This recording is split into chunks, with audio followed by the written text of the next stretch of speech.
All right, let's talk about the secret engine that's quietly powering this whole AI revolution. It's called a vector database, and honestly, it's the unsung hero, the piece of the puzzle that makes modern AI feel so, well, intelligent.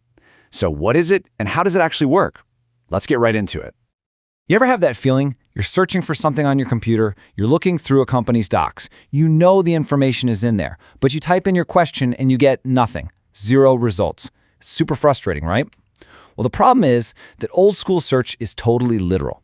It finds the exact words you type, but it has absolutely no idea what you actually mean. And this right here shows you the difference in a nutshell. Look at the left. A traditional search for how to deploy a React app comes up empty, just because those exact words aren't in a file name. But look at the right. A vector database totally gets the concept and pulls up the React deployment guide. That's not just a better search result. That's a complete game changer.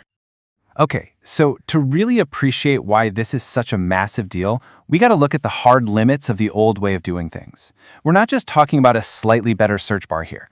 This is a fundamental shift, moving from just matching keywords to actually understanding meaning. Think about it like this. A traditional database, your SQLs and your NoSQLs, they're like a robotic librarian. Super fast, super precise. If you ask for a book with the exact title, A Guide to Shipping Web Applications, boom, it'll find it instantly. But if you ask for how to deploy a React app, it just short circuits. It doesn't understand that you're asking for the same thing, even if that perfect guide is sitting right there on the shelf. It's completely stuck on keyword. So what's the fix? Well, we need a new kind of librarian, right? One that doesn't just read the titles, but actually understands the subjects and ideas inside the books. And that is exactly what a vector database is built to do. It's a system designed from the ground up to work with meaning itself. Now, the secret to all this is something called a vector, or more specifically, a vector embedding. I know, it sounds a little technical, but the idea is actually pretty simple. It's just a way to translate any kind of data, text, an image, a sound, you name it, into a universal language, the language of numbers.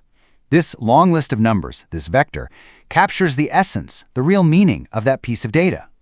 So when you take our question, how to deploy a React app, it gets run through an AI model, and bingo, it's turned into a long list of numbers. That's its vector. You can kind of think of this list as a unique coordinate, like a precise address for that idea in a giant invisible map of meaning.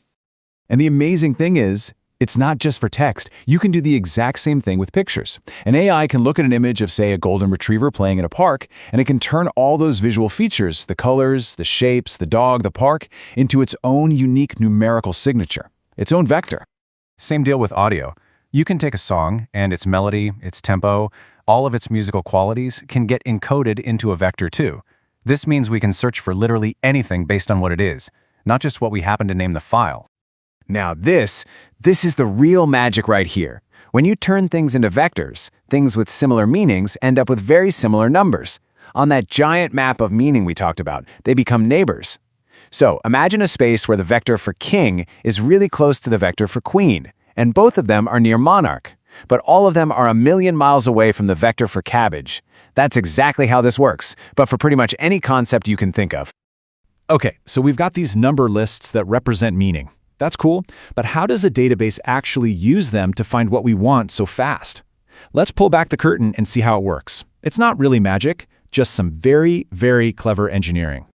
It basically all boils down to 4 main steps. First, you convert all your data, your documents, your images, into vectors. Second, you just store those vectors in the database. Third, and this is the really smart part, the database creates a special index. You can think of it as a super efficient map of that whole meaning space, like a cheat sheet, so it doesn't have to check every single vector every single time.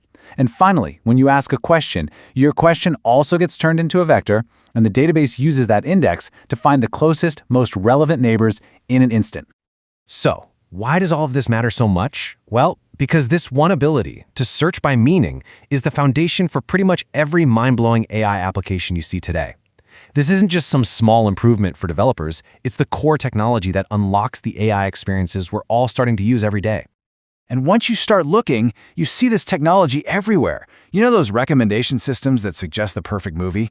The chatbots that can answer super specific questions about a 100-page PDF? Search that just gets what you're looking for? Yep, they're all powered by the same basic idea, finding the closest vectors in our database.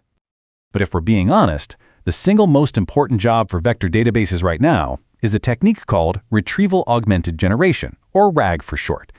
This is what gives those big AI chatbots a reliable, long-term memory.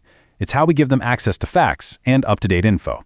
Basically, RAG is the antidote to AI just making stuff up.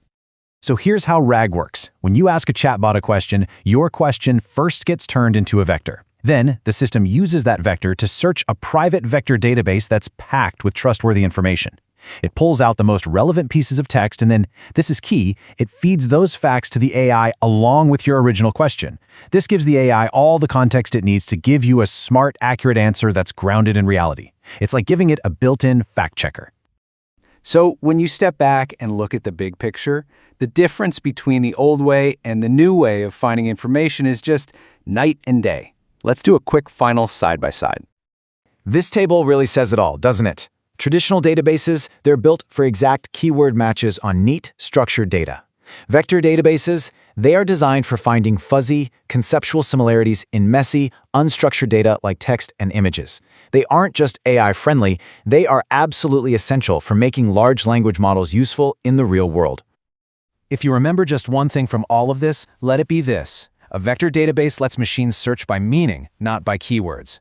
It is that simple but incredibly profound shift that makes almost everything we call AI today possible.